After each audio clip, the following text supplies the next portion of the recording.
Bezrat Hashem, the Gemara this morning, Shabbat, page 54b. Parato she Rabbi Elazar ben Azariah ata yotzet b'Shabbat. The cow of Rabbi Elazar ben Azariah used to come out Shabbat, and she had a string in between the horns. And as you know, the Torah tells us, not only men, Jewish men, supposed to rest on Shabbat. Also, the animals that belong to us are supposed to rest on Shabbat. The Torah says, "Leman yanuach shorcha v'chamorecha," in order that even your donkey and your cow should rest. But any type of animal that you have, if it's a dog, it's a cat, any type of animal, they're supposed to rest on Shabbat, and you're not supposed to make them work on Shabbat.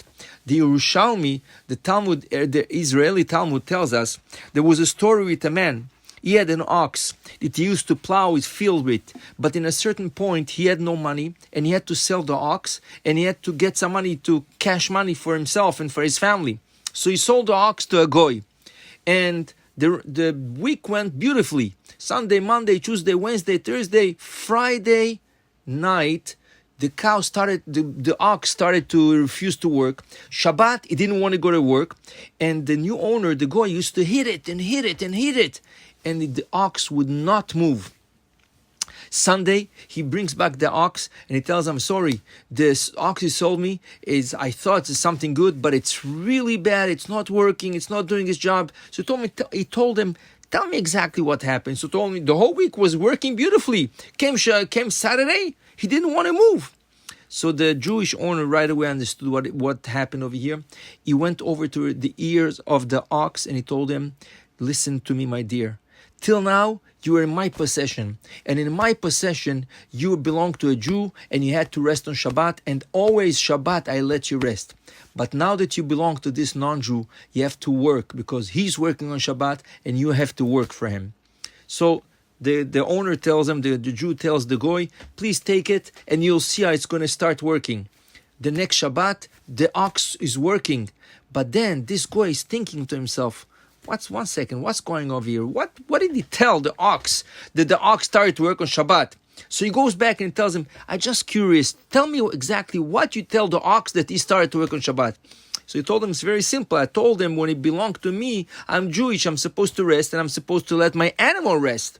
So I told him that he was resting every Shabbat because he belonged to me. But now that he belongs to you and you don't have a Shabbat, so he has to work for you."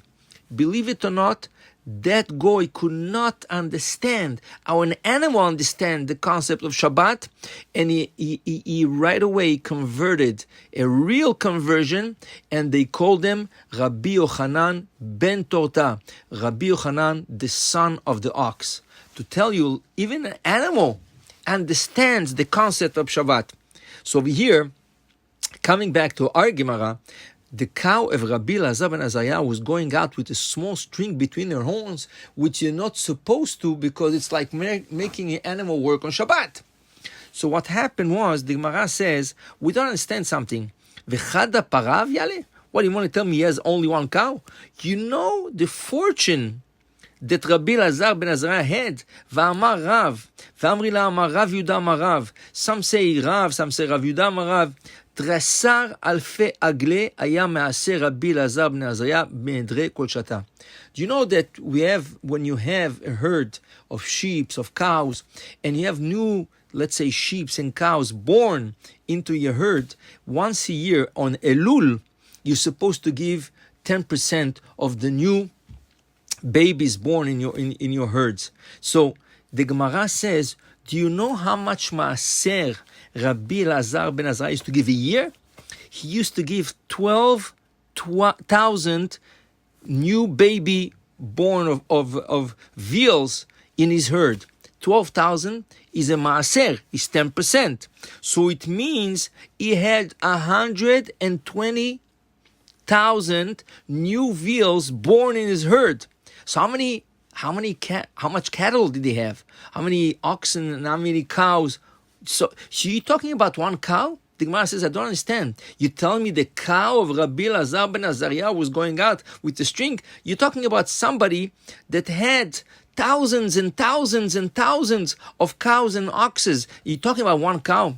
Satana, Says the Gemara, לא שלו הייתה, really it wasn't his cow, אלא של שכנתו הייתה, it was his neighbor's cow. ומתוך שלא מחבה, נקחת שמו.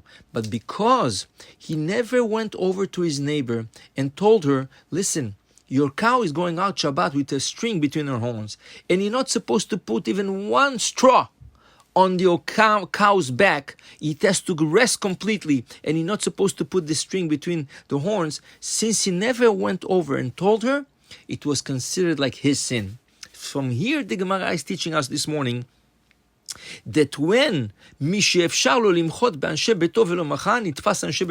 when you can rebuke your wife, your children, and you don't do it, you're responsible. If you can rebuke Anshe Yiro, if you can rebuke your city, the whole city, nitpas al Anshe Yiro, you're going to be caught on the people of the city. V'chol ha'olam, and if you're so powerful and everybody listens to you, and you can rebuke the whole world, nitpas kol ha'olam, you're going to be responsible for those sins that are done in the world. To tell you, you always want to rebuke people, but you have to know how to do it. So there was one man. He tried to rebuke the whole world. So he says, I'm going to go on TV, I'm going to go on the media, I'm going to talk and talk. No one listened to him. Then he says, you know what, let me start with the people of my city. And he tried to do something in his city, no one listened to him. Then he says, let me start with my wife and children. And he started to rebuke them, no one listened to him. So he said, let me start with myself. Before you start rebuking people, rebuke yourself. But that does not take off your responsibility when you see your wife, children, neighbors, anybody around you doing something wrong. You should tell them they're doing something wrong, so at least you're clean in the eyes of Shamayim, in the eyes of heavens, that you try to do what you had to do. They didn't listen to you, so it's their problem, but at least you did your share. Have a great day. Baruch Adonai le'olam. Amen ve'amen.